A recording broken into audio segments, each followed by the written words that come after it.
여러분 안녕하세요. 오늘은 SL5850입니다. 근데 시작부터 질문 하나 던져볼게요. 여러분은 SL을 뭐라고 알고 계세요? 자동차 램프 만드는 회사요? 현대차 납품하는 부품주요? 배당 많이 준다며요? 맞습니다. 다 맞아요. 그런데 그렇게만 보면 오늘 방송의 핵심은 못 잡습니다. 왜냐하면 SL은 지금 시장에서 세 가지 키워드가 한꺼번에 겹치면서 재평가 구간으로 들어갈 수 있는 구조가 보이거든요. 첫째, 실적 모멘텀 특히 4분기 징크스 깨는 구간. 둘째, 주주 환원 배당 성향 급상향. 셋째, 전동화 아이템 BMS 등 글로벌 생산 거점 확장. 이 세 개가 같이 엮일 때 시장은 종목을 다르게 봅니다. 그래서 오늘은 좋다 나쁘다를 빨리 결론 내리지 않고 SL이라는 회사를 구조로 해부해 보겠습니다. 중간중간 제가 일부러 질문을 던질 거예요. 여러분은 답을 미리 생각해 보세요. 마지막엔 이렇게 정리할 겁니다. 그래서 지금 주가 구간에서 어떤 사람에게는 기회고 어떤 사람에게는 함정일 수 있다. 그 기준이 뭔지 시작하겠습니다. 1. SL을 램프 회사라고만 부르면 절반만 보는 이유. 자동차 부품주를 볼 때 가장 흔한 착각이 있어요. 부품은 다 똑같다.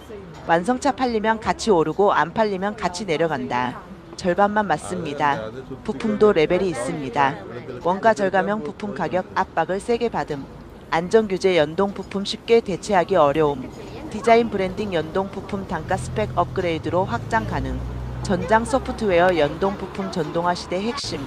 SL의 램프는 단순 플라스틱 부품이 아니에요. 요즘 램프는 브랜드 얼굴이고 안전이고 소프트웨어와 연동되는 전장으로도 가고 있습니다. 여기서 질문.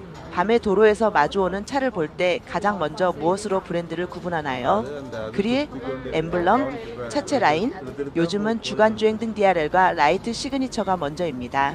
그리고 전기차 시대에는 이 흐름이 더 강해집니다. 왜냐?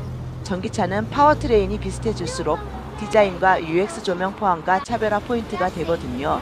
즉 램프는 시간이 갈수록 싼 부품이 아니라 비싸지는 부품일 가능성이 높습니다. 그리고 SL은 여기서 끝이 아닙니다. 이 램프 회사가 왜 BMS를?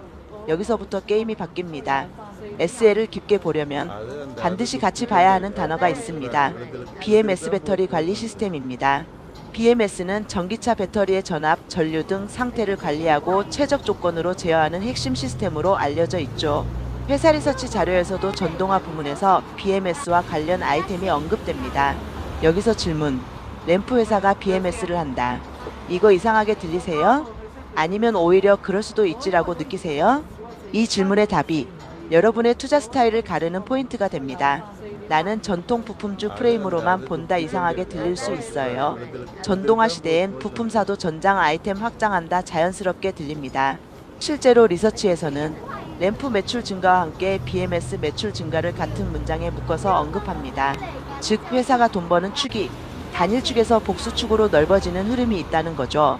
다시 질문 하나. 여러분은 어떤 회사가 더 안전하다고 느끼세요? A램프 하나로만 먹고 사는 회사, B램프는 본업으로 깔고 전동화 전장 아이템을 붙여가는 회사. 대부분은 B를 더 선호합니다. 다만 B는 실행력이 중요합니다. 전장 아이템은 단가도 크고 인증도 까다롭고 실패하면 비용이 커요. 그래서 우리는 BMS가 이야기인지 실적인지를 따져야 합니다. 그럼 실적을 봅시다. 3. 최근 공시 핵심 매출 영업이익은 늘었는데 순이익은 왜 줄었지? SL이 2025년 연결 기준 실적을 공시했고 요약기사에서도 숫자가 정리됩니다. 매출 약 5.23조 원 전년 대비 5%대에 영업이익 약 4,071억 원 전년 대비 3%대에 당기순이익 약 3,208억 원 전년 대비 마이너스 16%대에 여기서 질문. 여러분이라면 이걸 좋은 실적이라고 말할까요? 아니면 순이익이 줄었으니 찜찜하다가 먼저일까요? 둘 다 가능합니다. 하지만 심층 분석은 이렇게 합니다.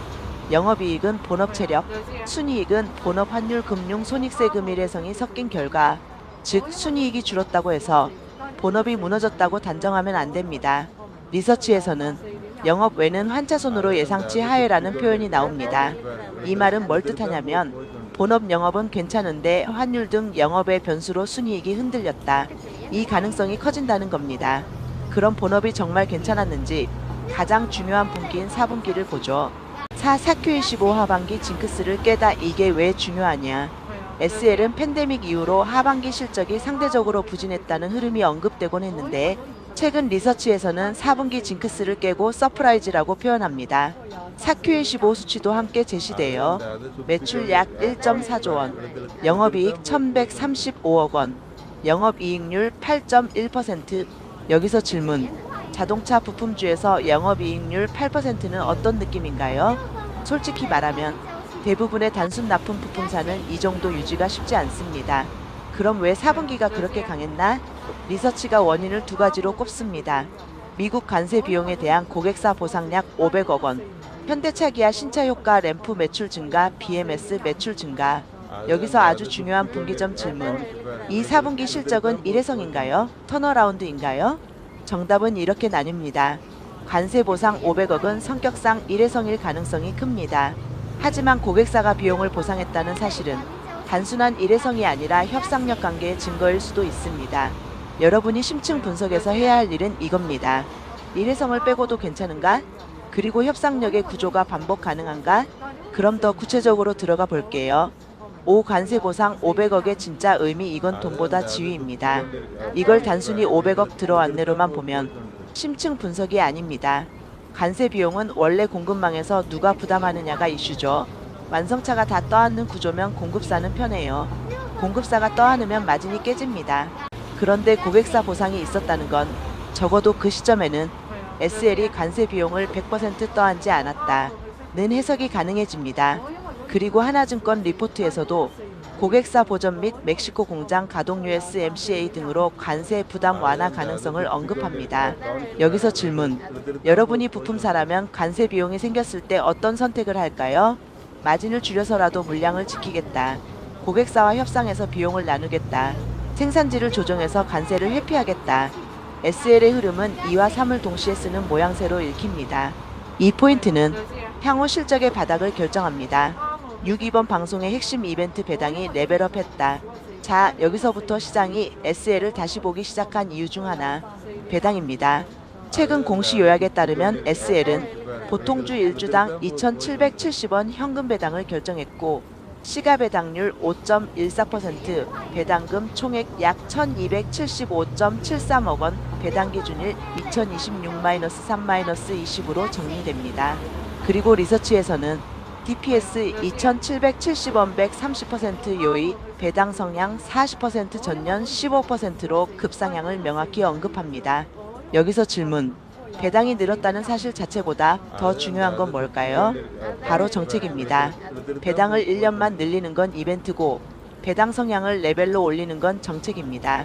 리서치에서는 배당 성향 40%가 배당 소득 분리과세 요건의 한 조건 배당 성향 40% 이상에 부합한다는 해석까지 덧붙입니다.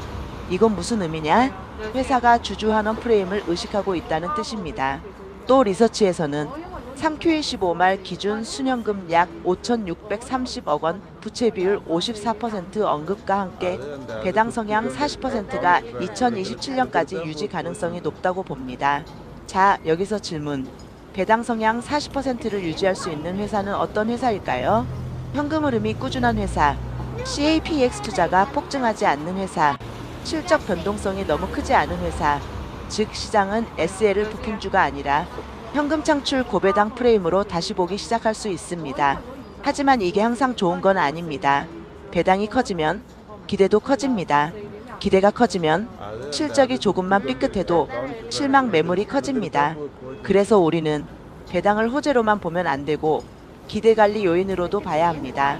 7배당 기준일 정관 변경 이슈 룰이 바뀌면 수급도 바뀐다. SL은 2025년 12월에 정관 변경으로 이사회 결의로 배당 기준일을 정할 수 있도록 했고 배당 기준일 관련 유의사항을 안내하는 자율 공시가 나옵니다. 이게 왜 중요하냐?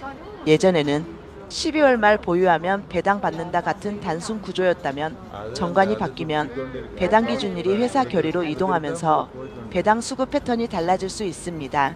여기서 질문. 배당 기준일이 유연해지면 누가 유리할까요? 장기 보유자? 배당만 노리는 단기 수급? 외국인 기관의 전략적 수급? 정답은 상황마다 다르지만 룰이 바뀌면 시장의 수급 플레이도 바뀝니다. 그래서 배당을 보는 사람은 기준일, 주총, 배당락, 지급일 같은 흐름을 달력으로 정리해둬야 합니다. 8. 고객사 구조. 현대차그룹 의존도는 축복이자 리스크. 자동차 부품사는 결국 고객사 싸움입니다. SL은 현대차 기아 비중이 크고 리서치에서는 현대차 기아 신차 출시 및 신공장 가동과 SL의 납품 구조를 연결해서 설명합니다. 여기서 질문. 현대차 기아 비중이 높으면 좋은가요? 나쁜가요? 좋은 점 물량 안정, 신차 사이클 공유. 나쁜 점 가격 압박, 전략 변화 내 재화 다변화 리스크. 그리고 전기차 시대엔 이 문제가 더 복잡해집니다. 왜냐하면 전기차는 부품 구조가 바뀌면서 공급망이 재편되거든요. 하지만 반대로 전기차는 디자인 조명 UX 경쟁이 더 치열해지기 때문에 램프 같은 아이템은 오히려 프리미엄이 붙을 가능성이 있습니다. 여기서 또 질문. 전기차가 늘면 램프 회사는 무조건 좋아질까요? 무조건은 없습니다. 전기차는 가격 경쟁이 심해질 수 있고 원가 압박이 커질 수 있고 신기술 투자비가 늘 수 있습니다. 그래서 램프 사업은 매출이 늘어도 이익이 늘지 않는 구간이 생길 수 있어요. 이 지점을 체크해야 합니다. 구 램프 산업의 본질 단가가 올라가는 부품인가 깎이는 부품인가. 여기서부터가 진짜 심층입니다. 램프는 왜 중요한가? 자동차 램프는 단순한 불빛에서 지능형 헤드램프, LED, 적응형 기능까지 들어갑니다. WISEREPORT에서도 LED 헤드램프, 지능형 헤드램프 등 첨단 제품 공급 확대를 언급하면서도 원자재 가격 상승 개발비 부담으로 수익성이 제한될 수 있음을 코멘트합니다. 즉 램프는 기술이 들어갈수록 단가가 올라가지만 기술이 들어갈수록 개발비 투자비도 올라갑니다. 여기서 질문. 단가 상승이 수익성 상승으로 바로 연결될까요? 아닐 수 있습니다. 왜냐하면 고객사가 단가를 다 인정해주지 않을 수 있고 개발비가 먼저 선투입되기 때문입니다. 그래서 우리는 램프 사업을 볼 때 단순 매출 성장률이 아니라 영업이익률 추이, 원가율 개발비 환율, 공장 가동률, 신차 런칭 타이밍을 묶어서 봐야 합니다. 신멕시코인도 공장, 신공장 가동의 의미. 공장은 숫자로 말한다. 리서치에서는 멕시코 공장 가동과 USMCA 기준 충족 면세 혜택 가능성, 그리고 인도 푸네 공장 매출 기여 가능성을 언급합니다. 여기서 질문. 공장이 가동되면 매출이 늘고 끝일까요? 아닙니다. 공장 가동은 매출보다 먼저 손익에 영향을 줍니다. 초기엔 고정비 부담이 커서 가동률이 낮으면 손익이 나빠질 수 있어요. 하지만 가동률이 일정 수준을 넘으면 레버리지로 이익이 늘 수 있습니다.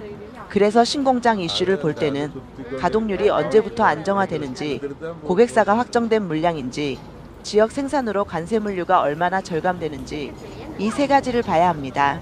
10일 전동화 아이템 BMS SBCM 신사업이 아니라 두 번째 엔진이 되려면 하나증권 리포트는 전기차량 신규 아이템으로 BMS SBCM 납품 증가를 언급합니다.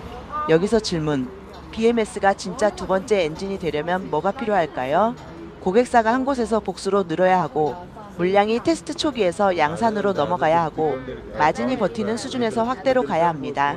즉 전장 아이템의 핵심은 수주 기사가 아니라 양산 매출입니다. 그리고 전장 아이템은 일단 들어가면 잘 안 바뀝니다. 안전인증 소프트웨어가 엮이기 때문이죠. 그래서 한번 자리 잡으면 램프보다 고객사 전환이 더 어렵기도 합니다. 이건 중장기 밸류를 바꿀 수 있어요. 2026년 모멘텀 신차 라인업이 왜 SL과 연결되는가? 리서치에서는 2026년 모멘텀으로 현대차 기아 신차 출시와 미국 인도 공장 납품 구조를 연결합니다. 여기서 중요한 포인트는 이겁니다.